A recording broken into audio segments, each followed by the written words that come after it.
Des informations concordantes font état de l'exploitation depuis un temps par une société norvégienne, du gisement de pétrole dont dispose le Togo en haute mer. Ceux qui ont en charge en ce moment la gestion du pays constituant une véritable calamité de partout Sako et les Togolais assistent depuis des années. Il ne serait pas du tout étonnant qu'une telle exploitation se fasse dans la clandestinité. Tout le monde sait comment était née l'exploitation du phosphate au Togo avec la création de la CTMB. Une exploitation industrielle, officielle et transparente. C'était avant l'arrivée au pouvoir d'Eyadema. Ce n'est pas le cas pour l'exploitation qui est faite aujourd'hui de l'or, du fer, du diamant, voire du pétrole, pourquoi pas?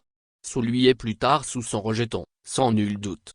Il y a plus d'une dizaine d'années, le ministre Kofi Panou avait annoncé sous le régime Eyadema, qu'avant la fin de l'année précise où il s'exprimait, le Togo commencerait l'exploitation de son pétrole situé au large de ses côtes. Il n'y a donc pas de quoi être surpris si Barry Moussa Barké et compagnie exploitent aujourd'hui une installation pétrolière offshore à l'insu de bien de citoyens togolais comme savent si bien le faire des prédateurs de la République, des gens sans foi ni loi qui ont délibérément fait le choix de la délinquance intellectuelle, du gangstérisme d'État, et des comportements de crapules en matière de gouvernance. Autant de choses qui les décrédibilisent et font qu'ils n'ont plus droit à la moindre respectabilité. Des informations persistantes le font croire et il serait difficile d'en douter, rien qu'à partir de la conviction qui avait animé à l'époque le gouvernement auquel participait le regretté Panou et pour qui, à l'époque il fallait séduire les Togolais pour les amener à croire à une imminente prospérité illusoire et se rasséréner. Il n'est pas à exclure qu'entre-temps, l'alcôve des pilleurs et des antipatriotes eut changé d'avis. Selon nos enquêtes,